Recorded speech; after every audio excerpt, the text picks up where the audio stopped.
before, and we're remembering William Donald Schaefer. I mean, like I said, when you mention Maryland, Baltimore politics, he's really the first name that comes to mind. If you remember anything going over the last 50, 55 years about politics here, and people are weighing in. We got a call from State Senator Jim Rosapet. We're going to hear from former Maryland Lieutenant Governor Michael Steele. We're going to hear from Delegate Kiefer Mitchell and you as well, as we remember this legacy of this great man. Joining us right now, we appreciate her time, is former ambassador, delegate, and now co-chair of the Maryland Business for Responsive Government, Ellen Sauerbrey. How you doing, ma'am? I'm doing great, C4. I, like everyone else, am having many, many memories of my days in the legislature, serving during that time that William Donald Schaefer was governor. I was minority leader, and we went head-to-head on more than one occasion over taxes and spending. He fondly, I won't say fondly, he called me that woman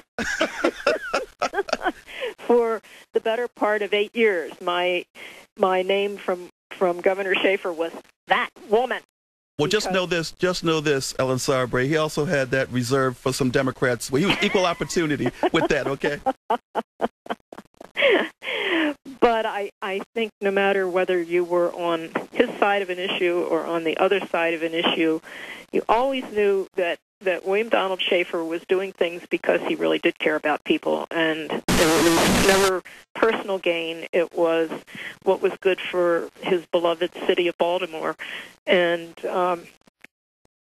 as chairman now of MBRG, I look back at the days that he fought so hard for the economic development legacy that he has left for Baltimore. I'm a child of Baltimore, and I know that Baltimore could have teetered toward urban decay as many. Oh, we were. Oh, look, Ellen Sauerbrey, we were. One of the things I tell people is, when I was growing up, people were talking about Baltimore as that place between Philadelphia and D.C. We did not have that type of identity that would have allowed us to stand out. He and his vision, along with Jim Rouse, like I say, and others, with the Inner Harbor and that whole vision, saw Baltimore as a destination stop, as a tourism stop. And you mentioned it in the piece you sent out, Harbor Place, Camden Yards, National Aquarium, the Convention Center, all of that made Baltimore a place to come to. Absolutely. It was not only a place to come to, but it was his vision created large numbers of jobs and opportunity for many of the citizens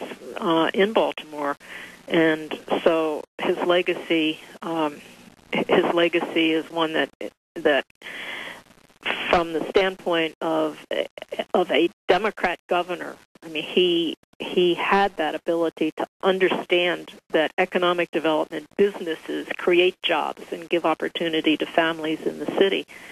The other thing that I certainly always appreciated was that he did have what is becoming an increasingly rare ability to work at times across party lines and to recognize the value of a two-party system as a check on government power. Look, Ellen Sauerbrey, I was a member of the Democratic State Central Committee in 1992 when then Governor Schaefer endorsed George H.W. Bush for president against Bill Clinton, and the Democratic Party went apoplectic in this state. You remember that? I remember it very well.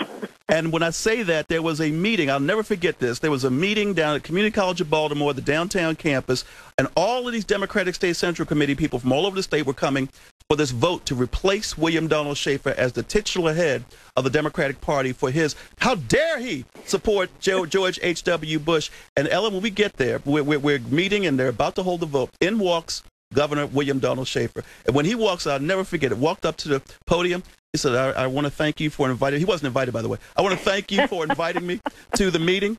He said, I just want you to know that people in Washington County, this project you were expecting, that's been canceled. The people in Prince George's, that project you were expecting, that's been canceled. Montgomery, next thing you know, the chairman got up to the microphone. This meeting is adjourned. We have no longer a need to meet. True story. That's power politics. But I'm sharing that because, as you just say, Ellen Sauerbrey, he did not mind reaching across the aisle when he thought it was the right thing to do. I remember redistricting and reapportionment very well, which I'm sure you do too. And at that time, it really looked like the 2nd Congressional District was going to be carved up, and Helen Bentley was going to be in a very unpleasant situation. And because he had worked closely with Helen over the years and knew that Helen was a good link to an administration that was important in Washington, I can recall clearly how he single-handedly changed the redistricting or reapportionment lines that year. And that won't happen again No. in our lifetimes. And also, Ellen Sauerbrey, finally, because you mentioned it, his love of the port, his love of things, that other people cared about. If you were his friend and you were somebody that worked with him, he would champion your cause. And I think that loyalty is also kind of missing politically these days, Ellen Sauerbrey. That's true. And I have to say the last time that I saw him, which has been a couple of years ago, he had mellowed in his own political philosophy significantly, and I was no longer that woman. He actually embraced me.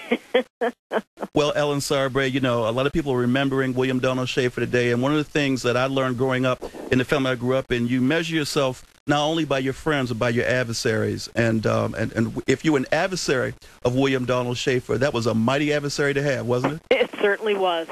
Thank you so much. We all are going to miss his colorful, quirky leadership, but he was a great man.